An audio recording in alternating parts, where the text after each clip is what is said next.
Our scripture today is from 1 Samuel, chapter 20, verses 35 through 42. In the morning, Jonathan went out into the field to the appointment with David, and with him was a little boy. He said to the boy, "Run and find the arrows that I shoot." As the boy ran, he shot an arrow beyond him. When the boy came to the place where Jonathan's arrow had fallen, Jonathan called after the boy and said, "Is the arrow not beyond you?" Jonathan called after the boy, "Hurry, be quick, do not linger." So Jonathan's boy gathered up the arrows and came to his master. But the boy knew nothing, only Jonathan and David knew the arrangement. Jonathan gave his weapons to the boy and said to him, "Go and carry them to the city." As soon as the boy had gone, David rose from beside the stone heap and prostrated himself with his face to the ground. He bowed 3 times, and they kissed each other and wept with each other. David wept the more. Then Jonathan said to David, "Go in peace, since both of us have sworn in the name of the Lord, saying, 'The Lord shall be between you and me, and between my descendants and your descendants forever.'" He got up and left, and Jonathan went into the city.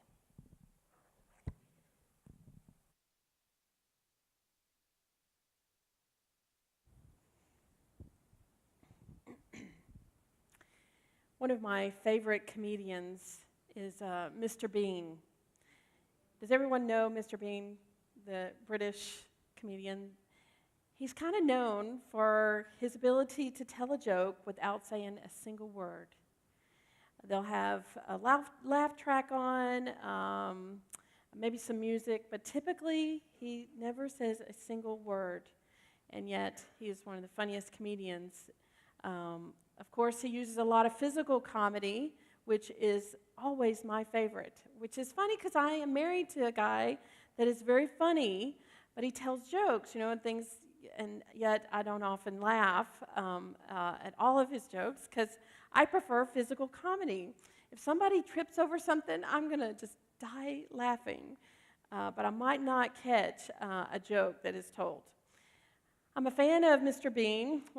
I just saw this week where he went to church.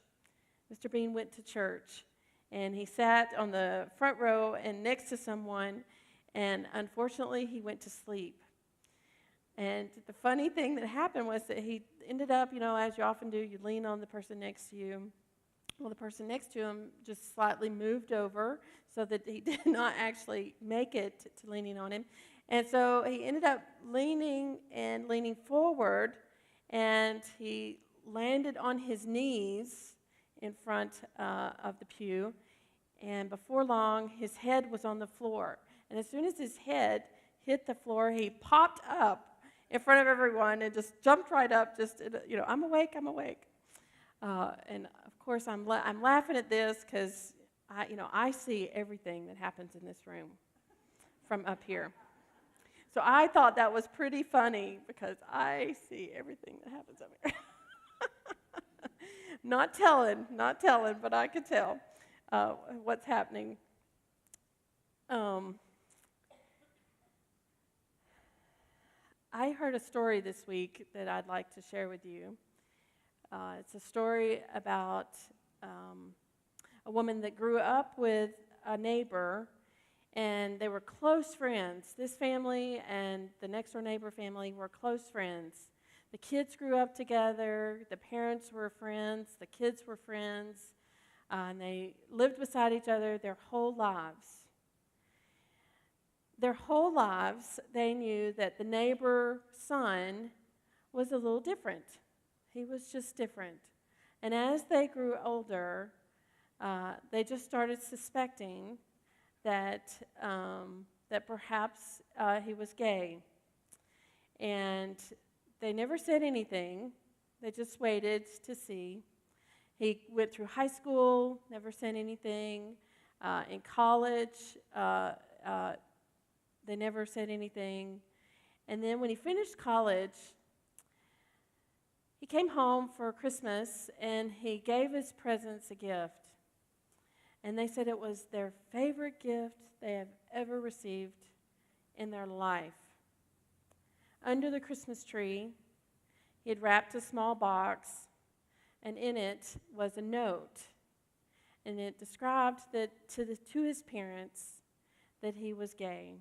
So he came out of the closet with his family through a Christmas present, and it was the greatest Christmas present they had ever received, and they were so thankful that now they didn't have to be silent, now they didn't have to be quiet, and they didn't have to let all their suspicion just be unspoken. And that was their greatest gift. Now, this story was told to me, and this person was just saying how wonderful it was that this person had come out of the closet in this way. And I remember thinking, gosh, that's a lot of years. That's a lot of years for everyone to know and no one say anything. So I asked her, I said, well, did they, what could they have done differently so that they didn't have to wait till he was 23? So today we're going to talk about silence in compassion. How does compassion and silence, how do they go together? This whole month we're focusing on compassion, and we've defined it as suffering, seeing suffering, and acting to transform it. Seeing suffering in the world and stepping in and acting to transform it. That is the definition of compassion. We've talked about self-compassion. We've talked about, how compassion can be acted out and lived out through our kits and through our food pantry and so many different other ways. But today we want to talk about silence in connection with compassion. So I chose this very unusual scripture passage. You really cannot see that at all, can you? That says compassion. Yeah, go forward. I don't know why that. Anyway, we're working on our projection. It's going to be better one day. I chose this unusual passage about David and Jonathan, and I'm going to give you some backstory before I explain what's happening in this story. So the story of Jonathan and David, their relationship, it's throughout 1 Samuel and 2 Samuel. So the Hebrew scriptures, the Old Testament, it goes like this. So there's the Hebrew people were led by judges. Their leader was a judge. And that was for a number of generations. And then they started seeing how the other nations were governed, and they wanted to copy these other nations and have a king. So over time, the uprise was to have a king, and so Samuel, the last judge, appointed a king, King Saul. So that's why these books are called 1st and 2nd Samuel, because Samuel, the last judge, he was really involved in appointing those kings of those two books. So 1 Samuel primarily focuses on the reign of King Saul, and 2 Samuel primarily focuses on the reign of King David. So our passage is from, the story really begins in 1 Samuel. So Saul is the king, and the Philistines are a great enemy, and they cannot defeat them. And of course, you probably know the story of David and Goliath. The very first time we see David in this story is when David kills Goliath and comes to King Saul's table as reward. And at that table, at that feast at Goliath's being defeated, Jonathan and David meet for the first time. Now, Jonathan is King Saul's son. In the regular order of monarchy, he should be the next king. But something magical happens between them. They have an instant connection. The Bible is really clear about their relationship in some ways and really unclear. It's surprising how articulate and beautiful the description of their relationship is.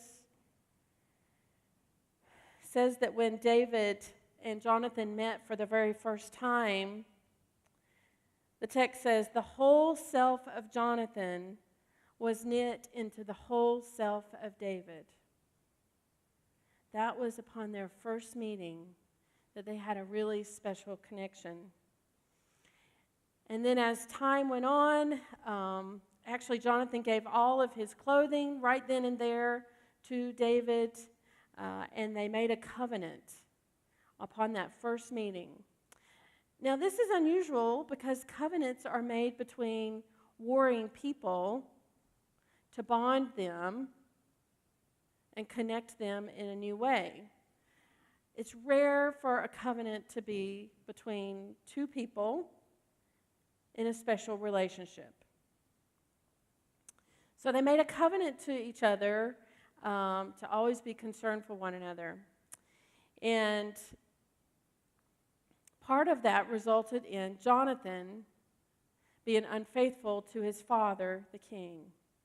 So the passage that we read today, what's happening in that passage is that David becomes so successful in military battles that the people start praising his name. When he comes through the village, David, David, they cheer for David instead of King Saul.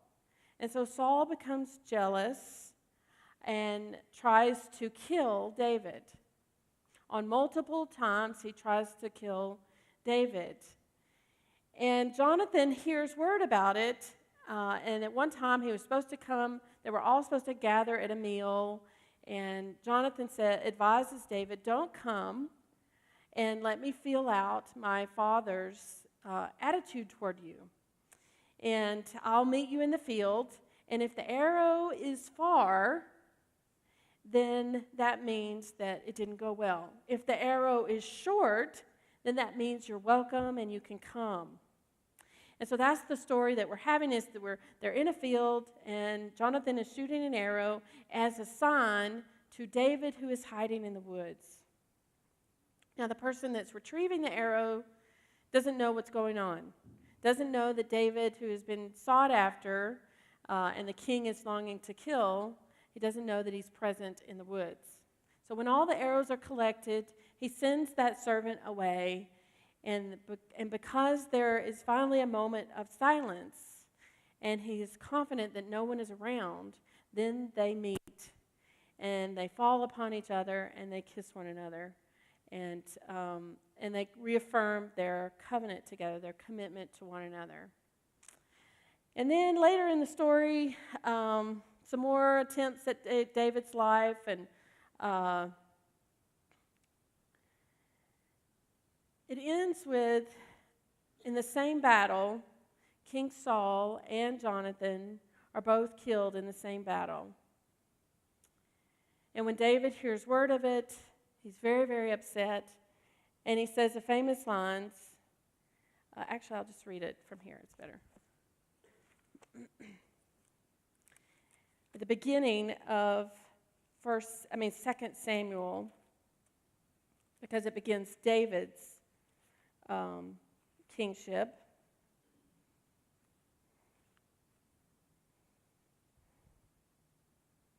You might know this phrase, and it comes from this passage. How the mighty have fallen. How the mighty have fallen in the midst of battle. Jonathan lies slain upon your high places. I am distressed for you, my brother Jonathan. Greatly beloved were you to me. Your love to me was wonderful, passing the love of women.